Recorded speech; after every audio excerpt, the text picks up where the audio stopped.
Hi, this is Congressman Tom Cole. This is another one of our weekly chats, and I'm actually broadcasting to you today from the boardroom at Duncan Regional Hospital. I've just had the opportunity to tour the emergency room here. Thank all the workers who are under an enormous amount of strain dealing with not only their normal workload, but obviously the recent spike in the Delta variant of COVID-19. And we went up to the intensive care unit and saw some of the really tragic and difficult cases there. And while I'm going to talk about some other things, let me just begin by, again, urging you, if you have not yet been vaccinated, please do so as quickly as you can.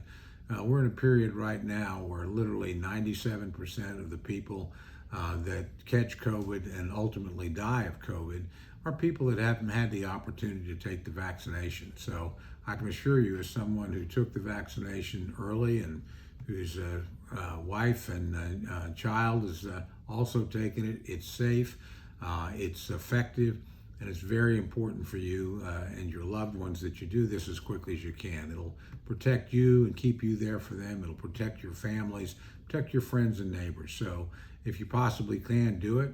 If you'd like, call our offices. We'll help you find a place. It's all free, it's easy, and it'll make a big difference not only for you, but for all those around you. Having said that, this is a period of time when Congress is out of session, so I've been doing a lot of traveling. Not surprisingly, COVID-19 has been a big topic. I've visited a number of hospitals, healthcare facilities, skilled nursing homes. All of them are doing incredible work, heroic work, really, protecting people. We know a lot more about the virus than we did, and so the treatments are better, and certainly the vaccine is the big difference maker right now. So again, we're making some progress, but we need to do a little bit better.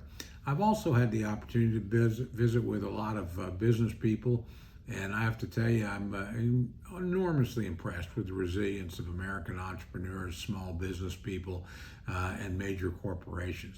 They've not only adapted to this problem, frankly, in many cases, they're having one of the best years of their life. The economy is going extremely well right now. I think it was going well before COVID, and I think those basic,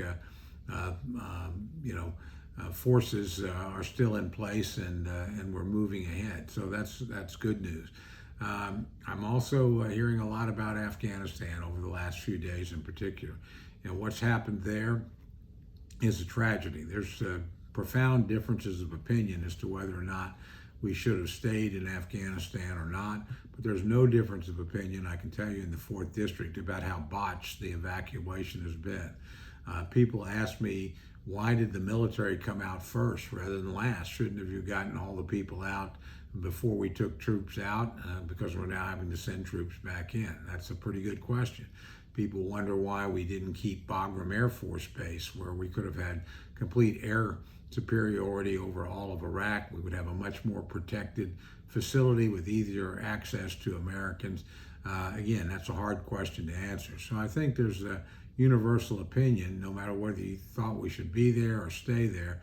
Most people think how we left has been a national embarrassment and a debacle, and frankly, I feel that way, and I know my colleagues in the Oklahoma delegation do as well.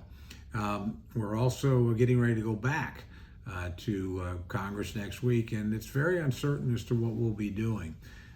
Originally, we were called back in to deal with something called a budget resolution to deal with the so-called $3.5 trillion reconciliation bill.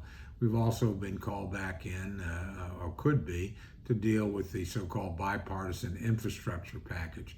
The bipartisan infrastructure package would pass overwhelmingly if it were put on the floor.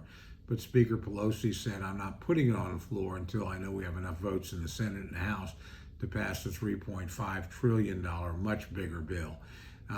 That bill will have no Republican support whatsoever.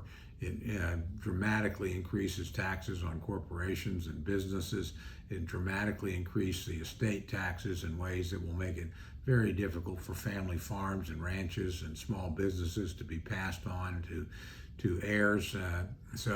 Again, it's a very narrowly divided Congress, and I think it's very unclear as to whether or not that can happen.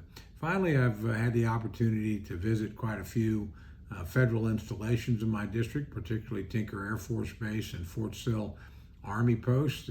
Boy, you're always impressed with the men and women that continue to defend the United States under every possible circumstance. We also, of course, have an enormously capable and dedicated civilian workforce.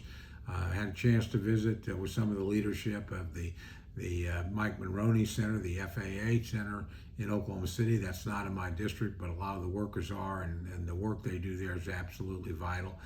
And again, it's impressive how well the basic institutions of government, the folks that really get the job done, have continued to work under very difficult circumstances and under economic disruption. So I look forward to talking to you next week after we see what the House of Representatives actually does. Count me as skeptical that we will pass the infrastructure package in short order. Again, I think the Speaker is going to use that as to try and blackmail members of her own party into voting for a much larger bill that they have serious questions about. Count me also as skeptical that that bill ever becomes law, at least in the outline that we've seen so far. And finally, we'll also keep working on the normal appropriations process that funds government. I suspect we'll have to do what's called a continuing resolution, that is continuing funding at current levels at the end of September toward the end of the fiscal year, and hopefully we can negotiate a larger deal. In that deal, I hope we can increase defense spending. I think it's absolutely vital in a dangerous world. I hope we can reduce the extraordinary expansion in domestic spending, where Democrats increased it by 18%.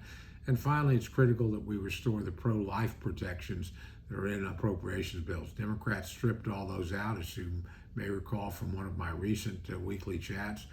Republicans tried to get them back in the House. We were unsuccessful in that.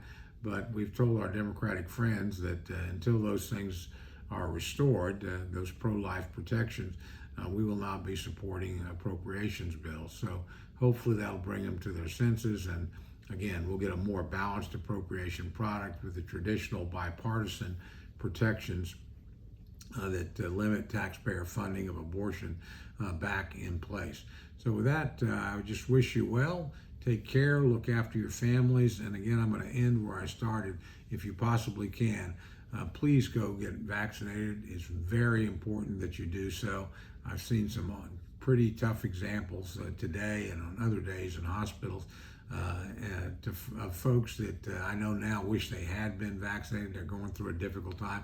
Don't let that happen to you and your family. So good luck, God bless. Look forward to talking to you again soon.